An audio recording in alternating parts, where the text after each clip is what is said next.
Hello everyone and welcome to another episode of IB Psych Revision.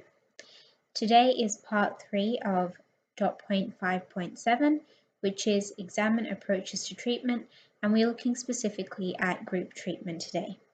Now you must remember that this is general, so it's not just for one specific disorder.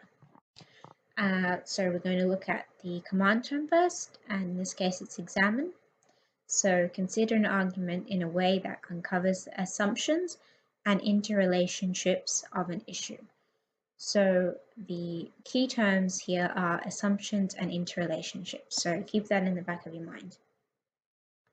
What we're going to do today, as we have done for all the other examine approaches treatment, is describe, provide a rationale, outline a couple of benefits, and then provide an assessment of the effectiveness of this treatment.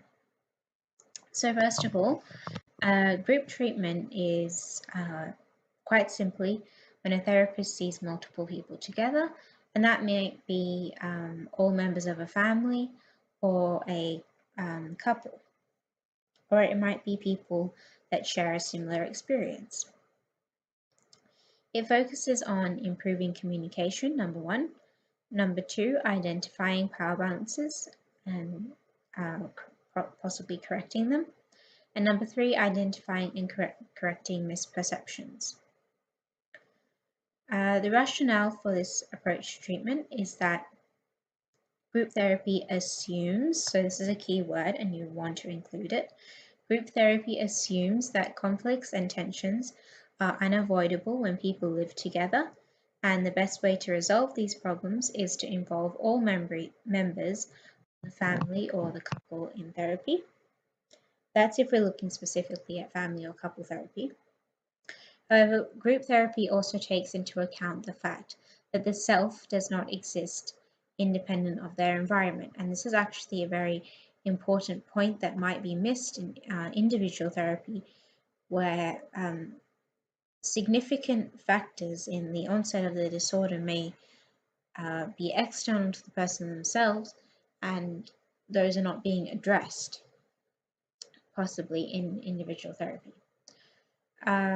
So this really recognizes that the self is affected by social roles, relationships, the context in which they exist, and it also is very can be quite beneficial. So Goldstein notes that if one family member has a mental disorder, that family therapy can reduce the risk of relapse by teaching everyone how to handle the problem constructively, instead of the person going home and facing the same environmental triggers or problems and no one really understanding what's going on.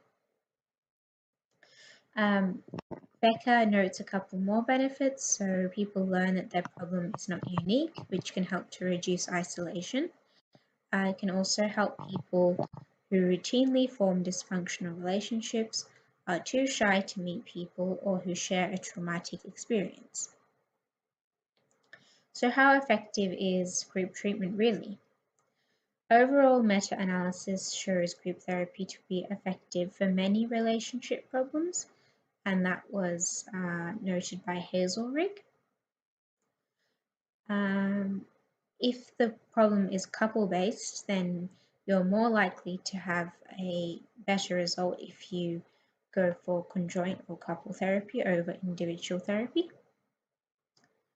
Harweg notes that BCT, behavioral couples therapy, has been shown in more than 24 studies in 4 countries to relieve distress in the relationship and or improve partner satisfaction even up to a year. And this is measured against placebo and no treatment.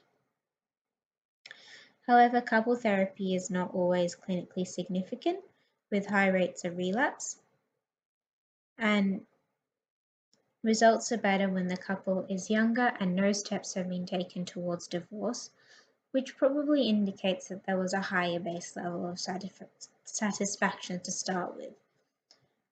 Results are worse when there is emotional disengagement, and that's noted by Jacobson.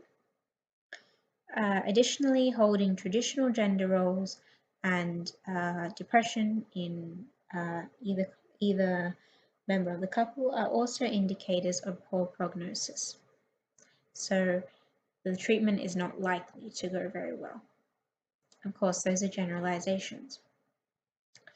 So that's it for examining approaches to group treatment. Thank you for watching.